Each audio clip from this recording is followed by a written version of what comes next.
A company acquired an asset having a life of 12 months for $12,000. It has used the asset for 2 months and accumulated a depreciation of $2,000. Later, it has decided to sell the asset for $15,000, and in that process, it has incurred an expense of $1,000 to disassemble the asset and ship it to the buyer. What transactions Oracle uses to record this entire flow? How does Oracle know whether this process has incurred gain or loss? What are the accounting entries recorded here? In this video, I will walk you through the business scenario, end-to-end implementation demo, and analyze the accounting entries in detail. By the end of this video, you will be able to handle asset retirement confidently in your projects. Asset retirement is permanent removal of asset from service. Asset retirement is used when an asset is sold or scrapped or damaged beyond repair or no longer useful for operations. When this happens, asset is removed from the books, depreciation stops, gain or loss is calculated, and accounting entries are recorded. Asset reinstate is a process of returning previously retired asset back to the active status. It is used when an asset which is retired is found useful again, or if it is retired by mistake.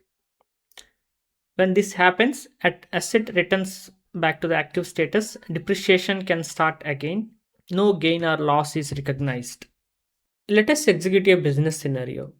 Let us create an asset with asset number 1000. The cost of the asset is $12,000. This asset is going to be created in June 26 period. The life of the asset is 12 months. So depreciation for each month will be $1,000 because asset cost is 12,000 and life of the asset is 12 months. When 12,000 is divided by 12, the depreciation for each month will be $1,000.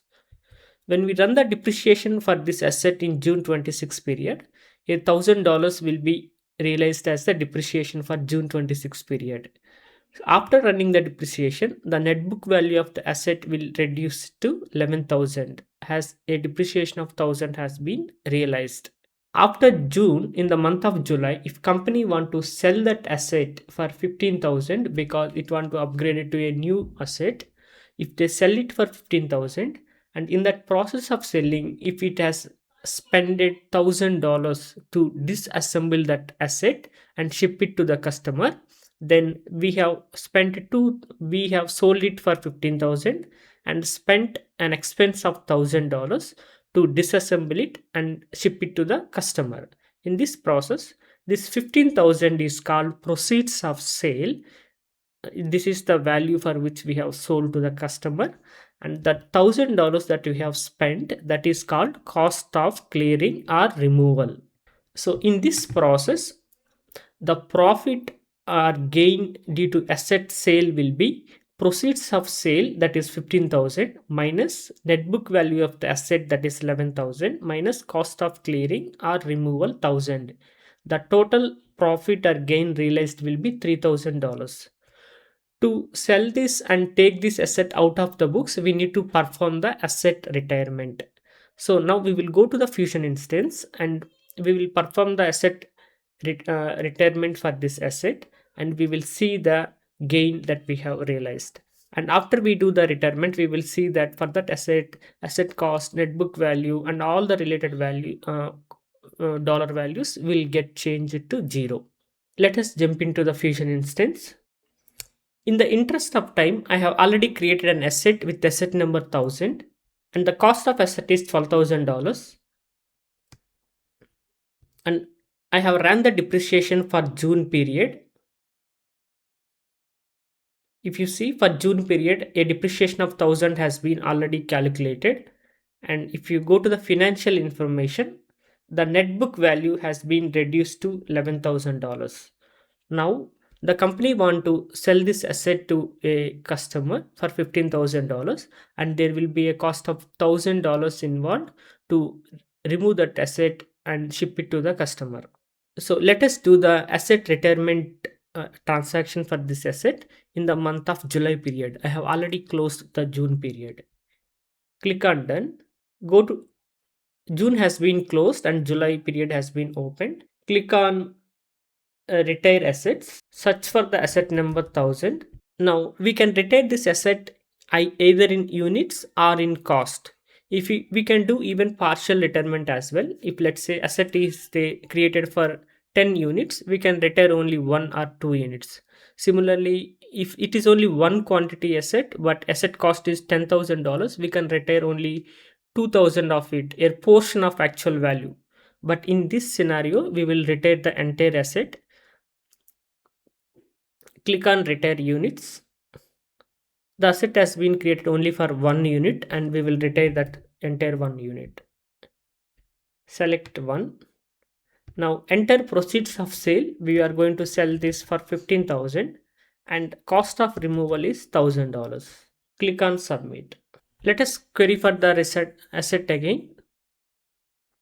Click on search. Now we don't find the asset because it is already retired. Click on done. Go to task list. Click on inquire assets. Look for the asset number 1000. If we see that the asset has been retired, due to that the cost, everything, recoverable cost, net book value, everything is showing as 0. And if you go to the transactions, the full retirement has been done, and notice that the gain or loss amount is showing as 3000. As we discussed, when we subtract the proceeds of sale with net book value and cost of clearing, the difference will be 3000, and that has been realized as gain in our case. Let us look at the accounting entries in detail. Before we go into the accounting entries, let us again recap the attributes of the asset. The asset cost was $12,000. At the time of retirement, the net book value was $11,000. Depreciation for June period was 1000. Proceeds of sale was 15,000 and cost of removal was 1000. So when we retire this asset, the asset cost account will be credited, net book value account, net book value retired account, and accumulated depreciation account will be debited. And if you see these three records, the sum of debits and credits are same. Asset cost was $12,000 credited, and net book value and accumulated depreciation 11,000 plus 1,000, 12,000, they are all debited. So sum of credits and debits will be equal. Then proceeds of sales gain account will be credited as this is a revenue account, and proceeds of sales clearing account will be debited, and the amount will be same in both the scenarios, and that will be 15,000.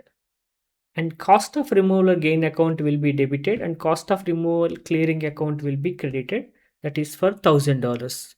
For the proceeds of sale, we will be raising AR invoice to the customer who bought the asset that we have retired, and in that AR invoice the revenue account will be entered same as proceeds of sale clearing account, and in the AR invoice that revenue account or proceeds of sales clearing account will be credited, whereas in asset retirement it will be debited.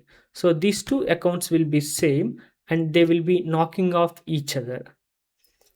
And the supplier or service provider who has provided the service to do the removal of the asset, for he will be sending the AP invoice to our organization, and in that AP invoice the expense account will be using same account as that of cost of removal clearing account. Here in asset retirement it will be credited, whereas in AP invoice it will be debited, and these two entries will knock off each other. And the question arises from where these accounts will be derived. So in asset books, we will have accounts section. In that section, these accounts are defined: net book value, gain, loss, and proceeds of sales, gain, loss, and clearing. Similarly, cost of removal, gain, loss, and clearing. These accounts will be there in the asset book definition. Now let us go to the Fusion instance and see the accounting entries for asset retirement. I have queried the asset, and if you see here, the cost account has been credited and NBV retired and accumulated depreciation has been debited. Proceeds of sales gain account is credited and proceeds of sale clearing account is debited. Cost of removal account is debited and cost of removal clearing account has been credited. The same we have documented in the Excel. We have retained the asset 1000. Now let us put that asset back to the service by performing asset reinstate transaction. To do the asset reinstate, go to the task, click on reinstate assets, query for the asset number, that is 1000. Click on search, select the asset and click on reinstate. Asset 1000 will be reinstated. Do you want to continue? Yes. Click on the done. Now query the asset. Go to task list, click on inquire assets. Query for the asset 1000. If you see, the asset cost and depreciation reserve, everything came back. It came back to the state before we retired the asset. That is, asset reinstate is used to put and reset asset back to the service. And now let us run the accounting and see if the accounting entries that we have created when we done the asset retirement have been reversed or not. In another tab, let us submit the create accounting for fixed assets. Select the asset book as US Corp and click on submit. Wait for this process to get completed. Once it is completed, query for the asset, go to the transactions, select the reinstatement transaction and click on view accounting. Now, if you see earlier in the asset retirement transaction, cost was credited, whereas here it is debited, and proceeds of sales account, which was credited earlier, now it has been debited. If you see, the accounting entries that were done in asset retirement has been reversed when we do the asset reinstatement. Hope this video helped you to understand asset retirement in Oracle Fusion Fixed Assets. If you find this video helpful, like the video, leave your feedback in the comment section. For more related videos on Oracle Fusion Finance, subscribe to the channel. In the next video, we will be discussing about accounting basics for Oracle Fusion Finance consultants.